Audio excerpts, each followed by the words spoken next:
Here against the ropes by Marciano. Relentlessly.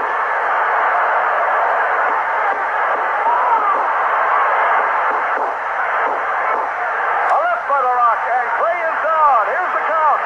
3, 4, 5, 6, 7, very weak. 8, 9, 10. Clay knocked out by Marciano. Apparently the Boston blockbuster completely defused Muhammad Ali.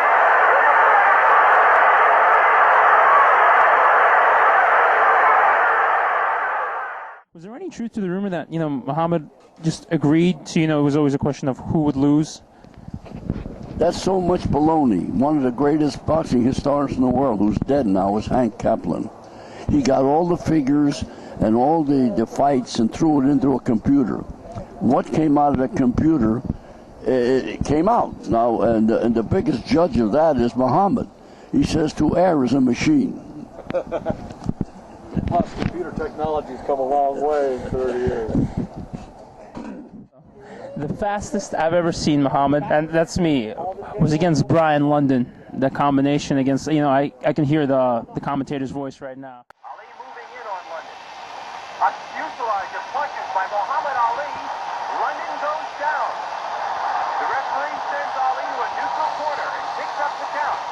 It doesn't appear as if London's going to be able to make it to his feet. The fight is over. Ali wins by a knockout and now has a record of 26 straight professional wins. Well, no, Muhammad was so much better fighter than, Brian London. London was a limited guy. But Brian London then was the adversary of Henry Cooper. So I was there in England with a guy named Willie Pastrano, and he fought Brian London.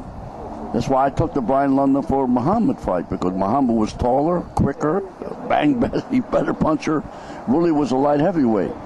And I was making money on the false pretenses fighting the Brian London. So what happened that night was unique. Willie was got a little cut, and he looked like Brian London was going to get out of there. Willie was hitting him left hooks in the belly. So what happened? The referee come over the corner. He says, "Remove the grease." I say, "What are you, nuts? The guy's got a cut." He said, "That's it." He stopped the fight. So these things happen in boxing. But I knew Muhammad would have a picnic with Brian London because he was so much superior. And that's not knocking Brian London. He was great in English standards. And you realize, people used to tell me, I used to go to England quite a bit with my fighters. And they told me it never would be a good fighter come out of England. I said, that's not true, because you never know where the next great fighters are going to come from. You never know. To me, it's evolution. To me, great fighter come from any place. And how about it? Right now, they had a guy by the name of Lennox Lewis, retired heavyweight champion. So I think a good fighter came out of England. Couldn't nobody pull no fix before the world like that. Until he gets within range. The first fight he was trying to from all distances and all angles. He wore him.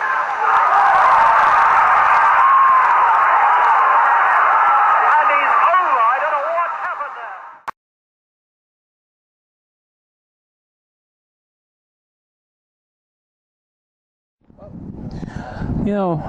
There are probably still some people who claim that Sonny Liston took a dive in that second fight. I'm just wondering, what do you say to them? I don't say nothing to them. All I know is that Muhammad went out after the first fight. What he did, he disrobed poor Sonny Liston. Liston was the baddest guy in town. Killer, destroyer. Here this little kid bounced around and he beat him. Became heavyweight champ of the world through adversity. He went blind in one round, so I cleaned him up, and he went out, ran for half a round, and waited. The rest is history. Became world heavyweight champion. What happened to Liston, he was the baddest guy in the block. And here's a guy that made him look like an ordinary human being.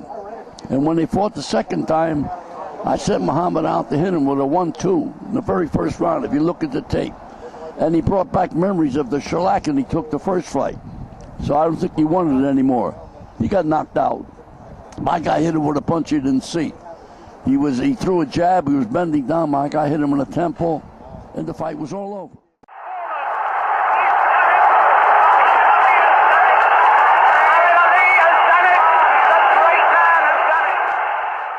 George Foreman accused you of loosening the ropes, and I wanted to ask, why do you think he did that, and were the ropes loose in your opinion, and why, and how did it happen?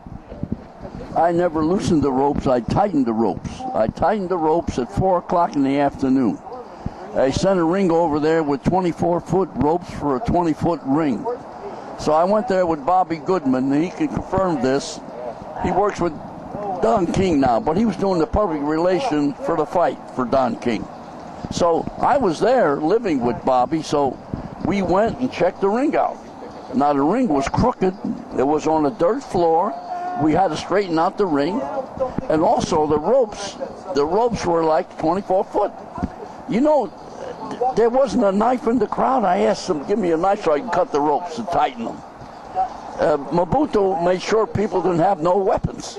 So what happened, I got a 2-ended razor blade and I cut the ropes, made them 20 feet, and I tightened them.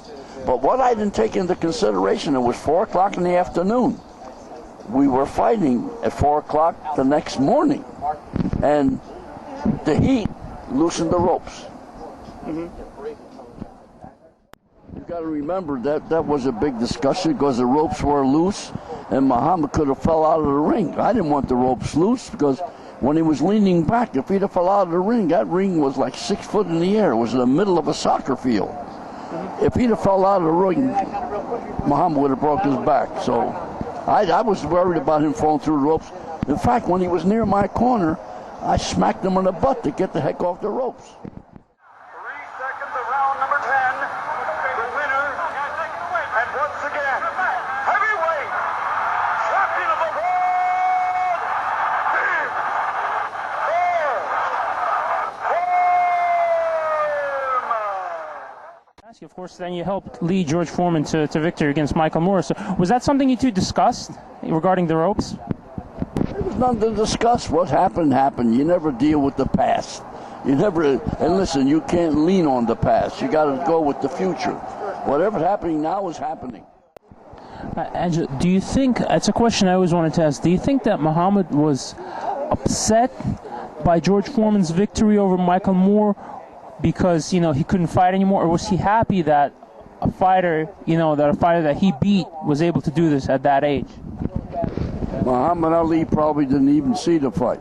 Upset? No. Muhammad was very happy for him.